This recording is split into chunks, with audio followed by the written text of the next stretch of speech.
जय हिंद साथियों। जैसा कि आप सभी को पता है कि रेलवे ने आज एग्ज़ाम शुरू कर दिए हैं।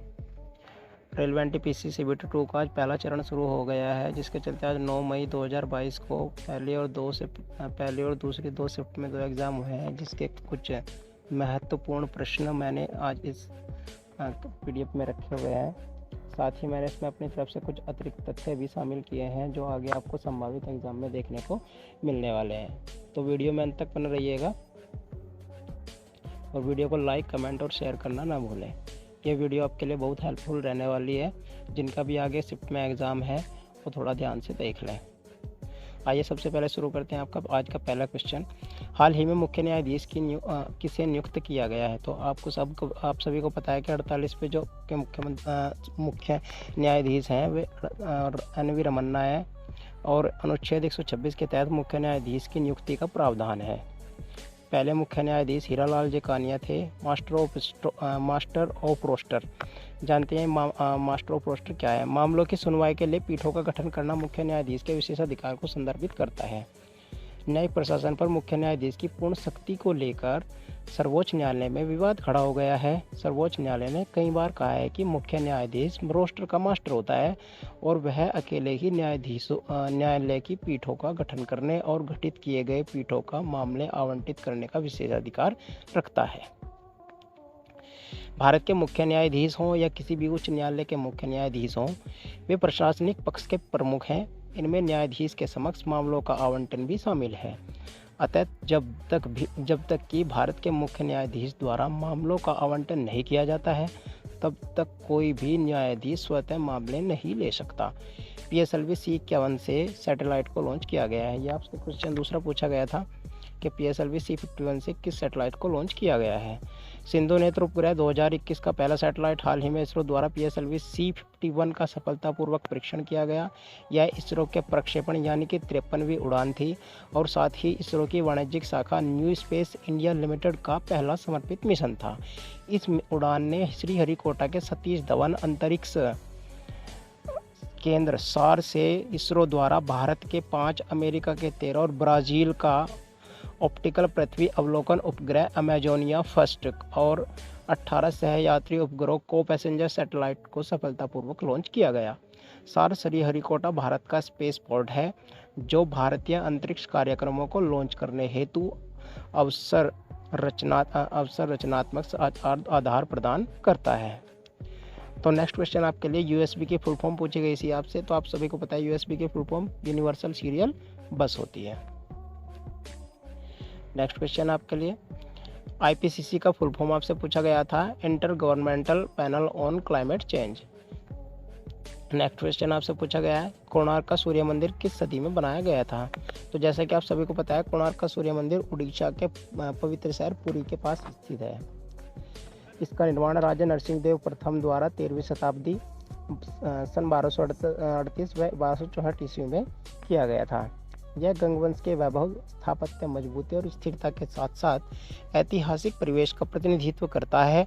पूर्वी गंग राजवंश को रूधिगंग या प्राच्य गंग के नाम से भी जाना जाता है।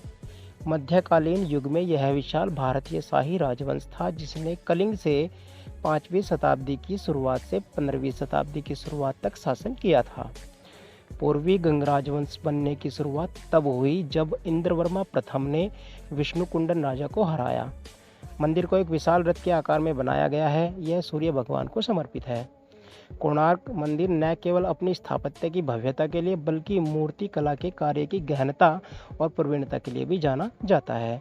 यह कलिंग वास्तुकला की उपलब्धि का सर्वोच्च बिंदु है, जो अनुग्रह, खुशी और जीवन की लय को दर्शाता है। इसे वर्ष 1984 में यूनेस्को द्वारा विश्व धरोहर स्थल घोषित किया गया था। कोणार्क सूर्य मंदिर के दोनों ओर 12 पहियों की 2 पंक्तियां हैं। कुछ लोगों का मत है कि 24 पहिए दिन के और 24 घंटे के प्रतीक हैं, जबकि अन्य का कहना है कि 12-12 अश्वों की 2 कतारें 12 वर्ष के महीने का प्रतीक है। 7 घोड़ों को सप्ताह के 7 दिनों तक प्रतीक माना जाता है। समुद्री यात्रा करने वाले लोग एक समय से ब्लैक पैगोडा कहते थे, क्योंकि इसमें एक ऐसा माना जाता था कि यह जहाज़ों को किनारे की ओर आकर्षित करता है और उनको नष्ट कर देता है। कोणार्क सूर्य मंदिर के प्रसार के इतिहास की मूल्य कड़ी है, जिसका उदय 8वीं सदी के दौरान कश्मीर में हुआ, अंततः पूर्वी भारत के तटों पर पहुंच गया। उड़ीसा में अन्य महत्वपूर्ण स्मारक: जगन्नाथ मंदिर, तारातारिणी मंदिर, उदयगिरी और खंडागिरी गुफाएं और लिंगराज मंदिर। प्रश्न नंबर 6 आपसे पूछा गया, एम.एस. सुब्बलक्ष्मी का जन्म कहाँ हुआ था? तो 16 सितंबर 1916 मदुरै मद्रास प्रेसिडेंसी भारत 1988 में भारत रत्न से इन्हें सम्मानित किया गया था। इनका संबंध संगीत गायन से है। नेक्स्ट क्वेश्चन आपसे पूछा गया, काली मिट्टी कहाँ पाई जाती है? तो काली मिट्टी मुख्यतः महाराष्ट्र, कर्नाटक, गुजरात और मध्य प्रदेश में पाई जाती है और इस मिट्टी में मैग्नीशियम, चूना, लौह तत्व और कार्बनिक पदार्थों की अधिकता होती है। इस मिट्टी का काला रंग टिटेनिफेरस मैग्नेटाइट एवं जीवांश ह्यूमस की उपस्थिति के कारण होता है। नेक्स्ट क्वेश्चन, 2 क्वेश्चन आपके बुक से आए थे, जिसमें अष्टाध्यायी के लेखक कौन है? तो अष्टाध्यायी के लेखक आपको पता है पाणिनि है। राजतरंगिणी पुस्तक के लेखक कौन है? कल्हण। और राजतरंगिणी पुस्तक में ही जम्मू कश्मीर का इतिहास मिलता है। भारत के पड़ोसी देशों में किस देश की जनसंख्या सबसे कम जनसंख्या वाला देश कौन सा है? तो भारत के पड़ोसी देशों में सबसे कम जनसंख्या वाला देश आप याद रखेंगे मालदीव है। गांधी इरविन समझौता आपसे पूछा गया है कि गांधी इरविन समझौता कब हुआ था? 5 मार्च 1931। इरविन और गांधी के बीच मध्यस्थताएं हो रही थी और बाद वाली कांग्रेस वर्किंग कमेटी के सदस्यों को 25 जनवरी 1931 को रिहा कर दिया गया। 17 फरवरी से वायसराय और कांग्रेस के बीच बात शुरू हुई और 5 मार्च 1931 को गांधी इरविन समझौता हुआ। इस समझौते के अनुसार सभी राजनीतिक कैदियों को रिहा किया जाना था, अध्यादेशों को वापस लिया जाना था, संपत्ति जब्त किया गया था और जब्त की गई संपत्ति को मालिकों को बहाल किया जाना था और कुछ क्षेत्रों में नमक बनाने के लिए रियायतें प्रदान की जानी थी। गांधी इरविन समझौते के कारण थे। सरकार ने कांग्रेस के प्रभाव को सर्वव्यापी पाया, जिसका विरोध असीम नहीं हो सकता। संवैधानिक वार्ताओं में कांग्रेस को जोड़ने के लिए सरकार की उत्सुकता का यही कारण है कि वायसराय, राज्य सचिव और ब्रिटिश प्रधानमंत्री द्वारा सुलह भाषण, सीडीएम का टेम्पो इसमें सुस्त हो गया था। गांधी इरविन संधि की विस्तृत शर्तें इस प्रकार थी। समुद्री किनारे रहने वाले लोगों को बिना शुल्क के नमक तैयार करना था। नमक सत्याग्रह में भाग लेने वालों की जब्त संपत्ति उनके लिए बहाल की जानी थी। सभी राजनीतिक कैदियों को रिहा किया जाना था, लेकिन वे नहीं जिनके खिलाफ आपराधिक आरोप थे। सत्याग्रह के दौरान घोषित किए गए सभी अध्यादेशों को वापस लिया जाना था। विदेशी कपड़ों की दुकानों की शांतिपूर्ण पिकेटिंग की अनुमति दी गई थी। सरकार को सेवा से इस्तीफा देने वाले बहाल करने में उदार होना था। कांग्रेस सविना विज्ञान को स्थगित करने के लिए सहमत हुई। महात्मा गांधी सत्याग्रह के दौरान पुलिस जातियों की जांच की अपनी मांग को दबाने के लिए सहमत नहीं थे। कांग्रेस बहिष्कार को स्थगित करने में भी सहमत हुई। गांधी इरविन पैक्ट ने टोरी नेता चर्चिल को समझा दिया कि यह आधी अधूरी राजद्रोही एक पूर्व बैरिस्टर और अब एक फकीर था, जो राजा सम्राट के प्रतिनिधि वायसराय के साथ समान शर्तों पर चर्चा कर रहा था।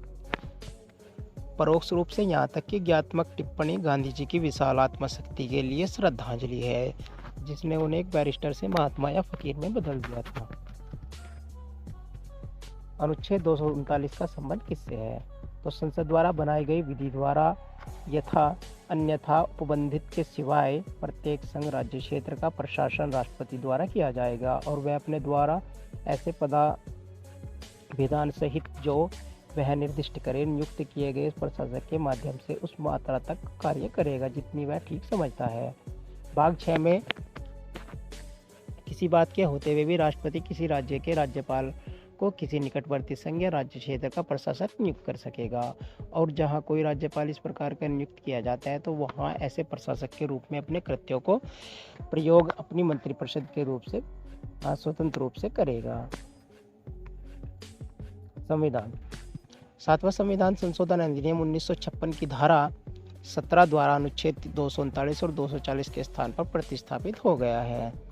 अनुच्छेद 329 का संबंध निर्वाचन संबंधी मामलों में न्यायालय के हस्तक्षेप का वर्जन है। क्वेश्चन नंबर 13 आपसे पूछा गया, पैरालंपिक में 2 बार पदक जीतने वाली एकमात्र खिलाड़ी कौन है? तो आप याद रखेंगे अवनी लखेरा। टोक्यो पैरालंपिक 2020 की भारत की स्थिति, इसमें 19 मेडल भारत ने जीते हैं और 24 में से में रैंक हासिल की है। भारत टोक्यो पैरालंपिक में 19 मेडल में से 16 मेल और 3 फीमेल ने जीते हैं। स्वर्ण पदक विजेता इसमें 5 स्वर्ण पदक विजेता है। स्वर्ण पदक विजेता आप याद रखेंगे मनीष नरवाल हरियाणा से हैं, 50 मीटर पिस्टल में इन्होंने स्वर्ण पदक जीता है। Pramod Bhagat Bihar men's single badminton SL3 में इन्होंने स्वर्ण पदक जीता है। सुमित अंतल हरियाणा के रहने वाले हैं और भाला फेंक में इन्होंने स्वर्ण पदक जीता है। कृष्णा नागर राजस्थान मेंस सिंगल बैडमिंटन में इन्होंने स्वर्ण पदक जीता है और Avani Lekhara Rajasthan 10 metre air pistol में इन्होंने स्वर्ण पदक जीता है। अगला क्वेश्चन आपका सारणी से पूछा गया था, आवर्त सारणी से, कि आवर्त सारणी में 30 परमाणु क्रमांक किस तत्व का है? तो आप याद रखेंगे जिंक का है। जिंक की अगर आपसे प्रकृति पूछी जाए तो आप धातु याद रखेंगे। अगला क्वेश्चन आपसे पूछा गया, चंपारण सत्याग्रह कब हुआ था? तो 1917 का चंपारण सत्याग्रह बागान मालिकों द्वारा प्रयुक्त 3 खटिया पद्धति के विरोध में किया गया एक अहिंसक आंदोलन था, जिसमें भारत में गांधी जी की सत्य तथा हिंसा के ऊपर लोगों को विश्वास सुदृढ़ किया। इस प्रकार यह आंदोलन एक युग प्रवर्तक के रूप में उभरा। विशेषताएं, सत्य पर आधारित भारत का प्रथम हिंसक आंदोलन था। विरोधियों को निंदा करने के स्थान पर उनके गलत नीतियों तथा शोषणयुक्त व्यवहार का तर्कपूर्ण विरोध। महिलाओं तथा अन्य स्थानीय तथा कमजोर समझे जाने वाले वर्ग की इसमें भागीदारी देखने को मिली। नैतिक आधार पर कानून के गलत होने पर कानून के आग्रहपूर्ण उल्लंघन पर बल दिया गया। अपनी प्रतिबंधित गतिविधियों को पूर्व सूचना के द्वारा सत्तापक्ष का विश्वास लेकर उन पर नैतिक दबाव डालने की नीति। अगला क्वेश्चन आपसे पूछा गया था, वर्ष 2020 में सबसे अधिक जीवन प्रत्याशा वाला देश कौन सा है? तो सबसे अधिक जीवन प्रत्याशा वाला वर्ष 2020 में आपसे पूछा जाए तो ये हो जाएगा आपका नॉर्वे, जबकि भारत की सूचकांक में दिशा 131वें स्थान पर है। आपसे पूछा गया था माजुली द्वीप कहाँ स्थित है? माजुली द्वीप आप याद रखेंगे ब्रह्मपुत्र नदी असम के अंदर है।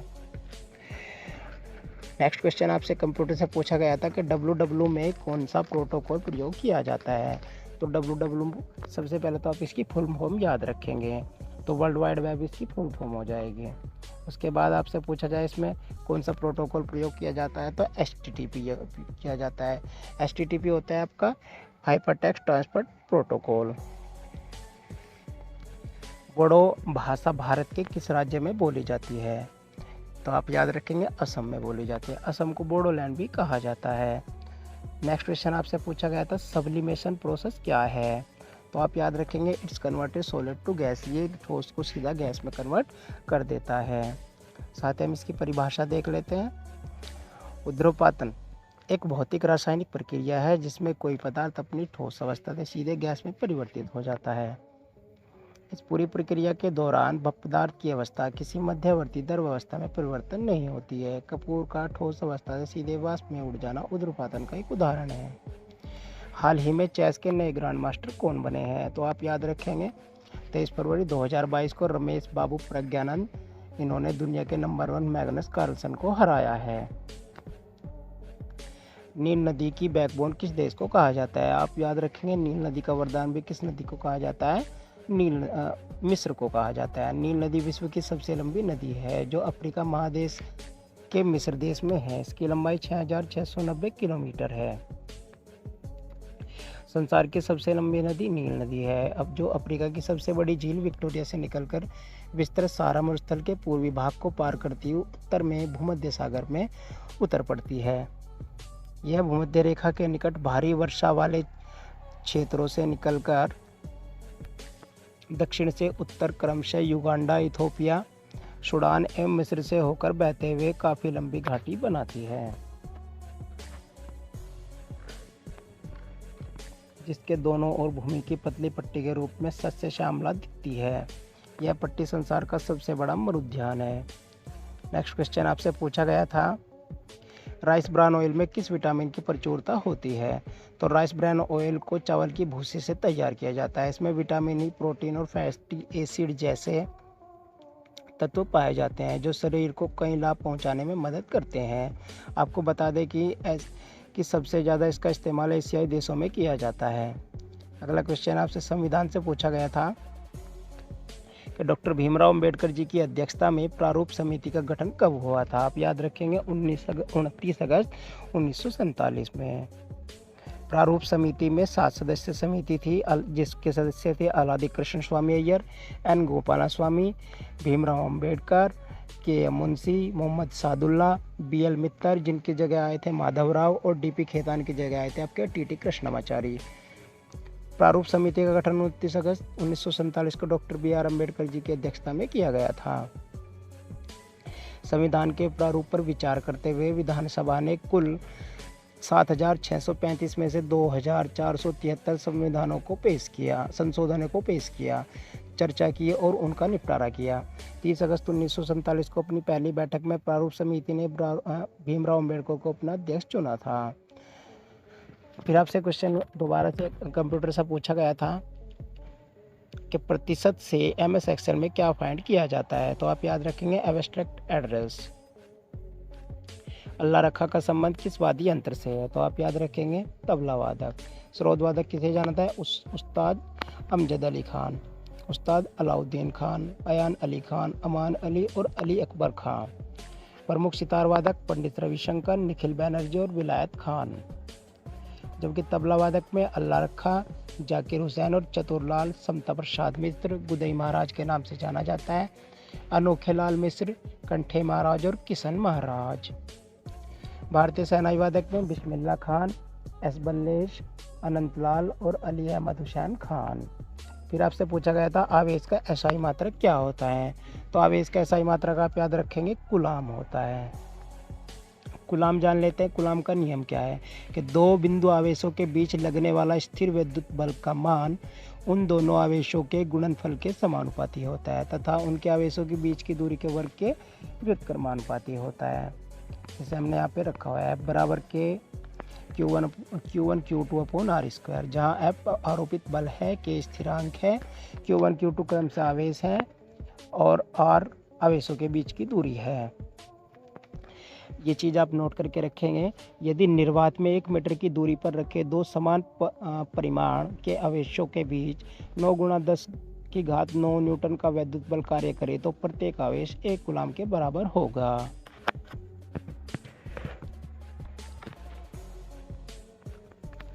2011 की जनगणना के अनुसार भारत के कितने शहरों की जनसंख्या 1 मिलियन से अधिक है। तो सही आंसर हो जाएगा इसका 53 शहरों की। नेक्स्ट क्वेश्चन आपसे पूछा गया था पुदुचेरी में रामायण के अवसर पर कौन सा लोक नृत्य किया जाता है। तो भारत के पुदुचेरी केंद्र शासित प्रदेश में गरडी नृत्य सबसे लोकप्रिय लोक नृत्य है। गरडी नृत्य हिंदू महाकाव्य रामायण से संबंधित है। यह नृत्य पुदुचेरी के विलुनूर मंदिर में किया जाता है। भरतनाट्यम और कुमी लोक नृत्य तमिलनाडु राज्य के हैं। यक्षगान कर्नाटक राज्य का एक लोकप्रिय लोक नृत्य है। महाकवि कालिदास में भगवान कार्तिकेय के ऊपर कौन सा उपन्यास लिखा है। तो आप याद रखेंगे कुमार संभवम। भगवान विष्णु के कितने अवतार हैं। तो विष्णु के अगर मेनली अवतार माना जाए देखा जाए तो कुल कितने अवतार है 24 अवतार, लेकिन इन 24 अवतारों में से 10 अवतार विष्णु जी के मुख्य अवतार माने जाते हैं। ये अवतार हैं मत्स्य अवतार, कुर्मी अवतार, वराह अवतार, नरसिंह अवतार, वामन अवतार, परशुराम अवतार, राम अवतार, कृष्ण अवतार, बुद्ध अवतार और आपका कल्कि अवतार। 23 अवतार अब तक पृथ्वी पर अवतरित हो चुके हैं, जबकि 24वां अवतार कल्कि अवतार के रूप में होना बाकी है। भगवान शिव जी के 12 ज्योतिर्लिंग। जैसा क्वेश्चन आपसे अभी भगवान विष्णु के अवतारों से पूछा गया, भविष्य में आपसे क्वेश्चन पूछ सकता है ज्योतिर्लिंग से। तो ज्योतिर्लिंग भी आप याद रखेंगे, अक्सर क्वेश्चन यहाँ से पूछा जाता है। भगवान शिव के 12 ज्योतिर्लिंगों में से 12 के 12 मैंने नाम यहाँ पे लिख दिए हैं, तो आप देख लेना। फर्स्ट है आपका सोमनाथ ज्योतिर्लिंग जो गुजरात में स्थित है। दूसरा है आपका मल्लिकार्जुन ज्योतिर्लिंग जो आपका आंध्र प्रदेश में है। महाकालेश्वर ज्योतिर्लिंग मध्य प्रदेश, ओमकारेश्वर ज्योतिर्लिंग मध्य प्रदेश, केदारनाथ ज्योतिर्लिंग उत्तराखंड, भीमाशंकर ज्योतिर्लिंग महाराष्ट्र, विश्वनाथ ज्योतिर्लिंग उत्तर प्रदेश, त्र्यंबकेश्वर ज्योतिर्लिंग महाराष्ट्र, वैद्यनाथ ज्योतिर्लिंग झारखंड, नागेश्वर ज्योतिर्लिंग गुजरात, रामेश्वर ज्योतिर्लिंग तमिलनाडु और घृष्णेश्वर ज्योतिर्लिंग महाराष्ट्र। ये 12 ज्योतिर्लिंग आप याद रखेंगे। नेक्स्ट क्वेश्चन है आपको, महमूद खिलजी को हराकर विजय स्तंभ का निर्माण किस राजा ने करवाया था? तो आप याद रखेंगे महाराजा कुंभा द्वारा इसका निर्माण किया गया। विजय स्तंभ भारत के राजस्थान के चित्तौड़गढ़ में स्थित एक स्तंभ या टावर है। इसे मेवाड़ के राजा राणा कुंभा ने महमूद खिलजी के नेतृत्व वाली मालवा और गुजरात की सेनाओं पर सारंगपुर की लड़ाई में विजय के स्मारक के रूप में सन 1440 से 1448 के मध्य बनवाया था। नेक्स्ट क्वेश्चन, 89वां संविधान संशोधन अधिनियम किससे संबंधित है? तो आप याद रखेंगे 89वां संविधान संशोधन अधिनियम 2003 अनुसूचित जाति एवं अनुसूचित जनजातियों के लिए राष्ट्रीय आयोग को 2 भागों में विभाजित कर दिया गया है। राष्ट्रीय अनुसूचित जाति आयोग अनुच्छेद 338 और राष्ट्रीय अनुसूचित जनजाति आयोग अनुच्छेद 338 ए। ऊर्जा का आपसे गैर परंपरागत स्रोत पूछा गया है। तो लकड़ी, कोयला, तेल, पेट्रोल, डीजल, गैस आदि ऊर्जा के परंपरागत स्रोत है, जबकि सूर्य ताप, पवन चक्की, जल विद्युत, बायोगैस, कचरा, भूताप, समुद्री ताप, बायोडीजल आदि इसके गैर परंपरागत स्रोत हैं। अगला क्वेश्चन आपसे पूछा गया है, 4 चैम्बर हृदय किसमें पाया जाता है? तो आप याद रखेंगे स्तनधारी और पक्षी वर्ग में मिलता है। हृदय के 4 कोष्ठ, 2 अलिंद और 2 निलय होते हैं। पक्षियों और स्तनधारियों में 4 कोष्ठ मौजूद होते हैं। सरीसृप और उभयचरों में आमतौर पर 3 कोष्ठीय हृदय होता है, अर्थात मेढक में 3 कोष्ठीय हृदय होता है, जबकि मत्स्य वर्ग के जीवों में 2 कोष्ठीय हृदय होता है। मत्स्य वर्ग में आपकी मछलियाँ आती हैं। नेक्स्ट क्वेश्चन आपसे पूछा गया है, साहित्य अकादमी की स्थापना कब हुई? तो साहित्य अकादमी पुरस्कार वर्ष 1954 में स्थापित एक साहित्यिक सम्मान है। यह पुरस्कार साहित्य अकादमी, नेशनल अकेडमी ऑफ लेटर्स द्वारा प्रतिवर्ष प्रदान किया जाता है। अकादमी द्वारा प्रत्येक वर्ष अपने द्वारा मान्यता प्राप्त 24 भाषाओं में साहित्यिक कृतियों के साथ इन्हीं भाषाओं में परस्पर साहित्यिक अनुवाद के लिए पुरस्कार प्रदान किए जाते हैं। भारत के संविधान में शामिल 22 भाषाओं के अलावा साहित्य अकादमी ने अंग्रेजी और राजस्थानी भाषाओं को उन भाषा के रूप में मान्यता दी है जिसमें अकादमी के कार्यक्रम में लागू किया जा सकता है।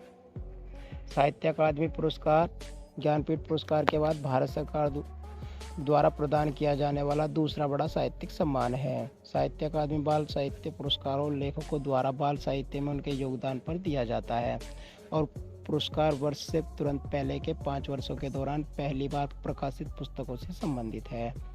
साहित्य अकादमी युवा पुरस्कार 35 वर्ष और उससे कम आयु के लेखकों द्वारा प्रकाशित पुस्तकों से संबंधित है। नमिता गोखले को उनके उपन्यास थिंग्स टू लाइव बिहाइंड और अनुराधा शर्मा पुजारी को उनके असमिया उपन्यास इयात एकान अरोन्या असील के लिए पुरस्कार दिया गया है। नेक्स्ट क्वेश्चन आपसे पूछा गया था, मौलिक कर्तव्यों को कब अपनाया गया था? तो सरदार स्वर्ण सिंह समिति की सिफारिश पर वर्ष 1976 में 42वें संविधान संशोधन द्वारा मौलिक कर्तव्यों को संविधान में शामिल किया गया। इसके तहत संविधान में एक नए भाग 4 क को जोड़ा गया। संविधान के इस नए भाग में अनुच्छेद 51 क को जोड़ा गया, जिसमें 10 मौलिक कर्तव्यों को रखा गया। वर्ष 2002 में 86वें संविधान संशोधन द्वारा एक और मौलिक कर्तव्य को जोड़ा गया। संविधान का पालन, सबसे आवाज जान लेते हैं हमारे मौलिक कर्तव्य वास्तव में है क्या। सबसे पहला है संविधान का पालन करें और उसके आदर्शों, संस्थाओं, राष्ट्रध्वज एवं राष्ट्रगान का आदर करें। स्वतंत्रता के लिए राष्ट्रीय आंदोलन को प्रेरित करने वाले उच्च आदर्शों को हृदय में संजोए रखें और उनका पालन करें। भारत की संप्रभुता, एकता और अखंडता की रक्षा करें, उसे क्षुण्ण रखें। देश की रक्षा करें और आह्वान किए जाने पर राष्ट्र की सेवा करें। भारत के सभी लोगों में समरसता और समान भ्रातृत्व की भावना का निर्माण करें, जो धर्म, भाषा और प्रदेश या वर्ग आधारित सभी प्रकार के भेदभाव से परे हो। ऐसी प्रथाओं का त्याग करें जो स्त्रियों के सम्मान के विरुद्ध हैं। हमारी सामाजिक संस्कृति की गौरवशाली परंपरा का महत्व समझें और उसका परिरक्षण करें। प्राकृतिक पर्यावरण, जिसके अंतर्गत वन, झील, नदी और अन्य जीव आते हैं, की रक्षा करें और संवर्धन करें कि प्राणी मात्र के लिए दया भाव रखें। वैज्ञानिक दृष्टिकोण से मानववाद और ज्ञानार्जन तथा सुधार की भावना का विकास करें। सार्वजनिक संपत्ति को सुरक्षित रखें और हिंसा से दूर रहें। व्यक्तिगत और सामूहिक गतिविधियों के सभी क्षेत्रों में उत्कर्ष की ओर बढ़ने का सतत प्रयास करें, जिससे राष्ट्र प्रगति की और निरंतर बढ़ते हुए उपलब्धि की नई ऊंचाइयों को छू लें। 6 से 14 वर्ष तक की आयु के बीच अपने बच्चों को शिक्षा के अवसर उपलब्ध कराना, यह कर्तव्य 86वें संविधान संशोधन अधिनियम 2002 द्वारा जोड़ा गया था। यह संविधान के आर्टिकल 21A के तहत आता है। तो साथियों, ये थे कुछ क्वेश्चन जो हमने आपके लिए आज की शिफ्ट से रखे थे। कल 20 का एग्ज़ाम है, तो कल भी आपके साथ ऐसी एक वीडियो आएगी। तो वीडियो को लाइक, कमेंट और शेयर करना ना भूलें। जय हिंद।